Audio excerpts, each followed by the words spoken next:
Hajo block মহিলা কংগ্ৰেছ কমিটিৰ নিৰ্বাচনী ৰণদংকা লোকসভা নিৰ্বাচনৰ দিনবাৰ ঘোষণা হোৱাৰ লগে লগে ৰাজনৈতিক দলসমূহৰ মাজত বৃদ্ধি পাইছে নিৰ্বাচনী কুচকাৱাজ।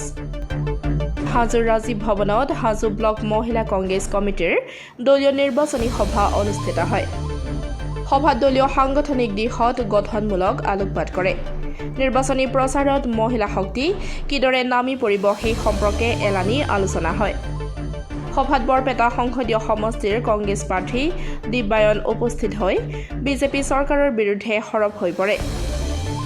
সভাত অসম প্ৰদেশ কংগ্ৰেছ কমিটিৰ সম্পাদক ৰুবুল আলী, কামৰূপ জিলা কংগ্ৰেছ সমিতিৰ উপসভাপতি ভৱেশ দাস, হাজো ব্লক কংগ্ৰেছ কমিটিৰ সভাপতি অজিত ঠাকুৰীয়া, হাজো ব্লক মহিলা কংগ্ৰেছ কমিটিৰ সভানেত্ৰী মুনিয়াৰা বেগম, কংগ্ৰেছ নেতা আনোৱাৰ হুছেইনকে প্ৰমুখ কৰি শতাধিক মহিলা কৰ্মী উপস্থিত থাকে।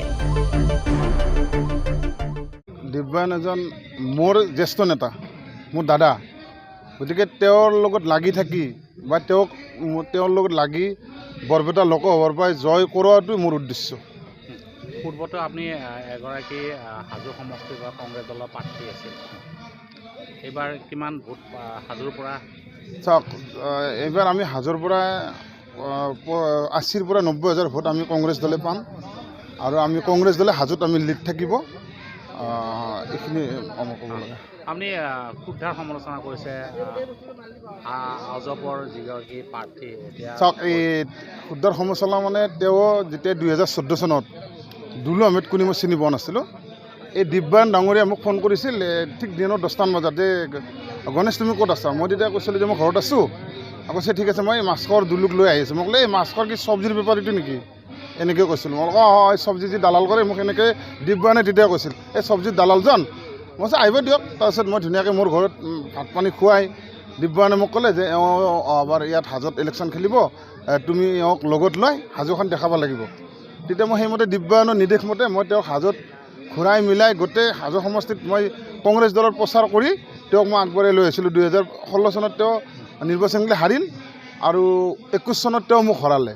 গতিকে দুলু আহমেদ এজন সাপ এইকাৰণে কৈছোঁ, মই দিব্যায়নক কৈছোঁ যে তুমিতো সাপটো মোক গলত আলাই দিলা, এই সাপটোতো মোৰ 2021 খুটালে আৰু এই 2024 আকৌ সেই সাপজনে দিব্যায়নক খুটোৱাৰ কাৰণে চেষ্টা কৰিব বা কৰিছে। গতিকে মই ৰাইজক আহ্বান জনাইছোঁ যে ৰাইজ, হাজো সমষ্টিৰ ৰাইজ, আপোনালোকে যোৱাবেলি 2021 চনত যিয়ে ভুল হওক যিয়ে নহওক যে মোক হৰাইছিল, মোৰ কোনো ধৰণৰ আপত্তি নাই বা আখুৱা নাই। গতিকে এইবাৰ যাতে সেই দুলু আহমেদে দিব্যায়নৰ ক্ষেত্ৰত যাতে এইটো কৰিব নোৱাৰে। আৰু মই গম পোৱা মতে দুলু আহমেদে বিজেপিৰ পৰাই 5 কোটি টকা লৈ বৰপেটা লোকসভা সমষ্টিত নিৰ্দলীয় খেলাৰ কাৰণে যোজা কৰি আছে। আৰু তেওঁ যদিও কয় যে মই জাতীয় পৰিষদ, তেওঁক জাতীয় পৰিষদৰ হৈ তেওঁক বহিষ্কাৰ কৰিব বুলি গম পাইছোঁ। আৰু তথাপি তেওঁ এটা পাকলগীয়া কথাটো কৈছে এনেকুৱা ধৰণৰ যে মই জাহাজৰ পৰা খেলিম।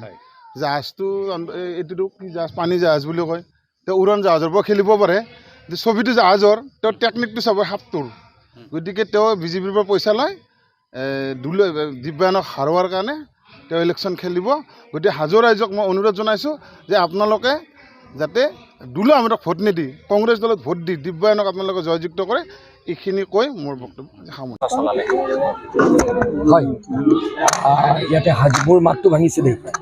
হাজোৰ আমাৰ মহিলা ব্লকৰ সভানেত্ৰী আৰু ইয়াৰে যথেষ্ট সচেতন মহিলা, আজি তেওঁলোকৰ ব্লকৰ কমিটিও গঠন হৈছে আৰু যথেষ্ট ইয়াতে ওতঃপ্ৰোতভাৱে ৰাইজৰ মাজত লাগি থকা বহু মহিলাই মোক আমন্ত্ৰণ জনাইছিলে। আজি ব্লক কমিটিখন আজি তেওঁলোকে যিখন সভা পাতিছিলে আৰু একে সময়তে এইখন নিৰ্বাচনী সভাৰ নিচিনাও হৈ গ'ল। গতিকে যথেষ্ট আশাবাদী আই মাতৃসকলে যলৈকে গৈছোঁ মোক যথেষ্ট আদৰ সাদৰ কৰিছে, মৰম কৰিছে আৰু আশীৰ্বাদ দিছে। আপোনাৰ একেলগে সতীৰ্থ দুলু আহমেদ তেওঁ নিৰ্দলীয় প্ৰাৰ্থী হিচাপে বৰপেটা সমষ্টিত খেলিব, কি ক'ব? মোৰ খুব ভাল বন্ধু, আজিও ভাল বন্ধু আৰু অতীতলৈ আমি ভাল বন্ধু।